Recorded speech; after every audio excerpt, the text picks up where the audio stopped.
So for the next match I'm going to show you, this is the configuration of the deck that I had. I gave up on Void Mirror and I actually went to Thoughtseize, which is a Hunt Disruption card. This way I can decide what I want to do according to what the opponent has. The rest of the deck remains the same. So let's go to our match. So, game 1, we're playing first.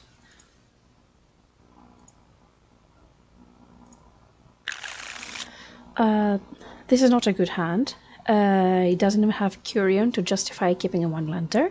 It's very heavy on mana. It has two collected companies. And I'm not sure that I will be able to reach for mana very easily in order to cast them. So I decided to mulligan this. This is a better hand. We are missing just one part of the combo in order to beat the opponent. So we keep. And we're of course bottoming the Dryad Arbor, which we prefer to fetch instead of actually cast.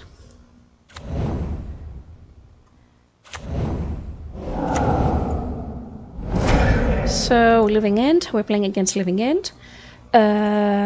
We do know what to do from now on.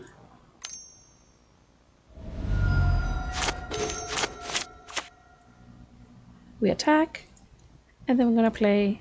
No, actually I'm not gonna play the War Master, because my plan is to actually be able to get Devoted Druid back on the board and somehow manage to find a Vizier. As I have the War Master in hand already, I would be able to beat them like that, at least in my head.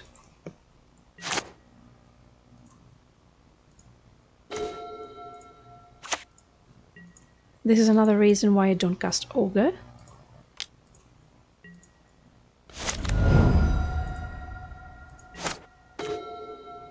I draw an Azuri, which is another finisher. So I'm definitely not unhappy. And as always, a very angry Elvish Mystic is going to attack. I decide not to play my Overgrown Tomb, as they have Street Wraith in their graveyard and it has Swamp Walk, and I do want to be able to block at any point. Also, because there is a Grief in the graveyard, I do know that if they cast Living End, they're going to take one of my finishers of the hand or Ogre.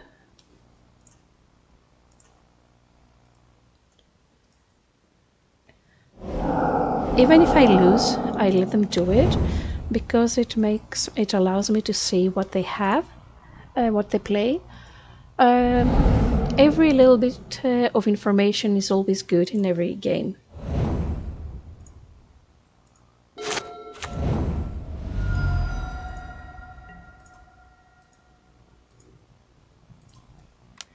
Right now we are hoping that we will be able to draw a Vizier or a Chord in order to win.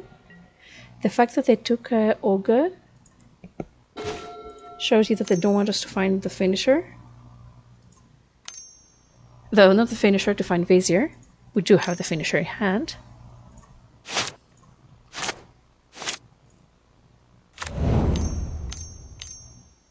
So I try to cast my Azuri,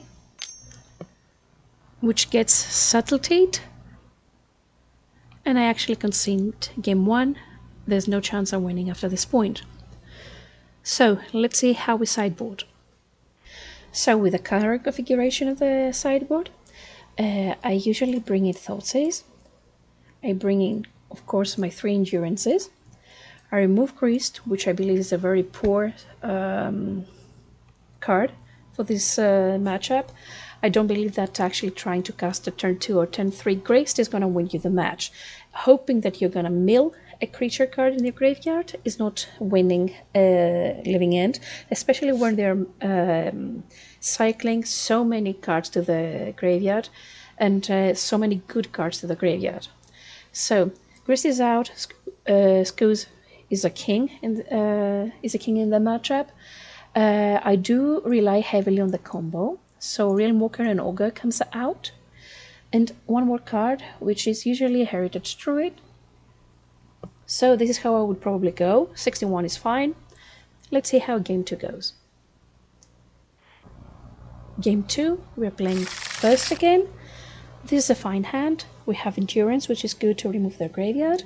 We do have a Llanowar Elf on our turn 1 play, and we do have the combo in hand. So if we manage to be faster, we're gonna win. We just have to dodge, for example, a Grief.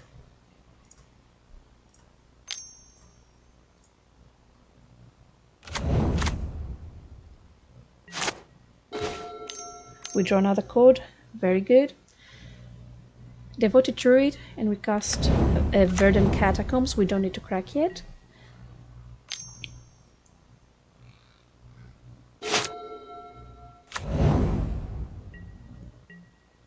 We're gonna crack end of their turn, and we're gonna fetch our Temple Garden. Another endurance, very good. So we're gonna cast Court of Calling for 2. We're not waiting, we're not playing around anything. We try to get Vizier in order to finish the game as fast as possible. The longer the game goes, the worse it is for Elves.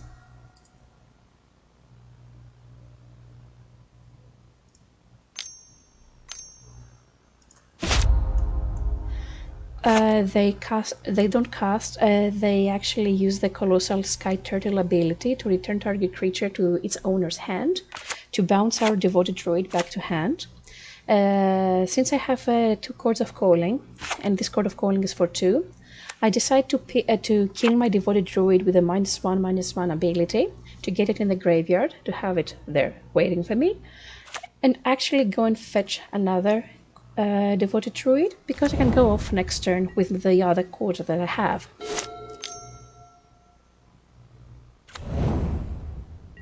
They have 2 mana up. I know they cannot be Living End.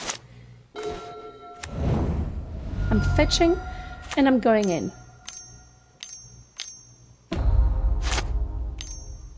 I always have the backup of the 2 endurances, so I feel very confident at this point that I will be able to win the game, even though they have 6 cards in their hand. They do allow Vizier to resolve, so at this point it's a matter of casting Warmaster, creating infinite mana, not infinite online, but you get the point, and actually trying to kill the opponent. As I said, they only have 2 mana open, so they cannot cast Cascade spell, so I'm almost certain they are dead.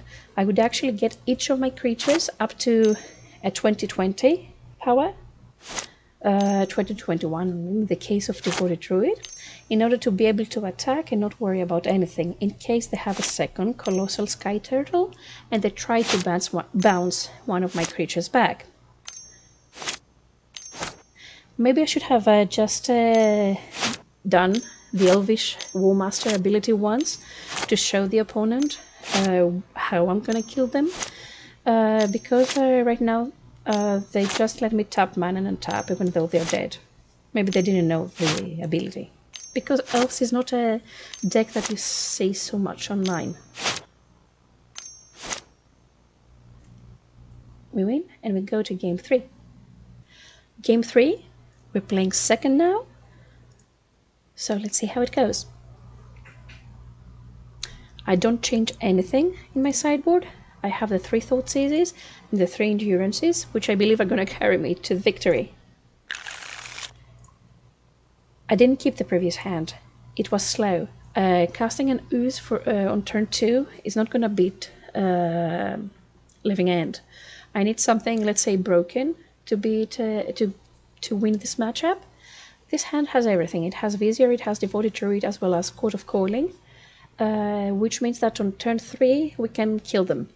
So the weakest link in this hand is actually Curian Ranger, which is going to get bottomed.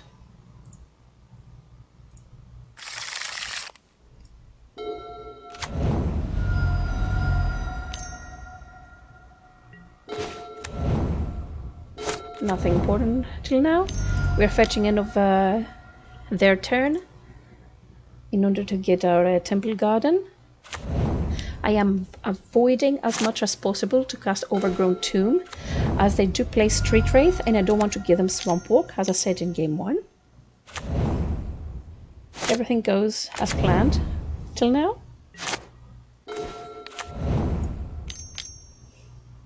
So we're trying to cast our Vizier. In response to doing anything, they will actually try to cast their Living End. It actually suits me a lot at this point that the opponent chose to cast Living End in response to casting Vizier, because I have a second Devoted Druid in my hand.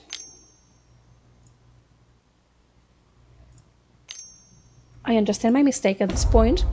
I try to kill my Devoted Druid before they get Living End. Thankfully, I understood on time that I have to put the Living End on the stack and then decide to sacrifice my Devoted Druid to send it to the graveyard.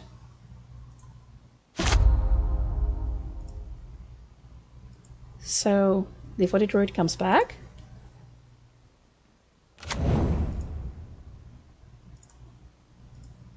Together with...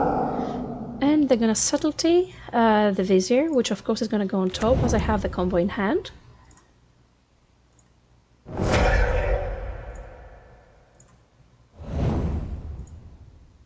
And I'm gonna play the second Devoted Druid to make sure that they won't be able to Sky Turtle one of them and I won't have the combo again.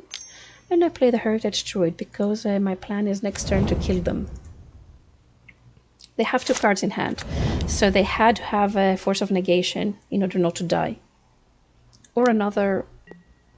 They have to have 2 blue cards at this point to beat me. Which they didn't, so I'm actually gonna Court of Calling for 3 to get my Azuri and finish the game.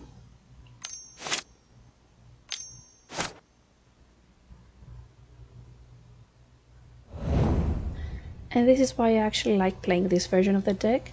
It's a bit more broken, if I can say that. It's a turn faster, at least as I believe, than all the other versions of the deck. And this is why I like it, because we have the combo part, which is the Vizier Devoted Druid combo, and we can also grind.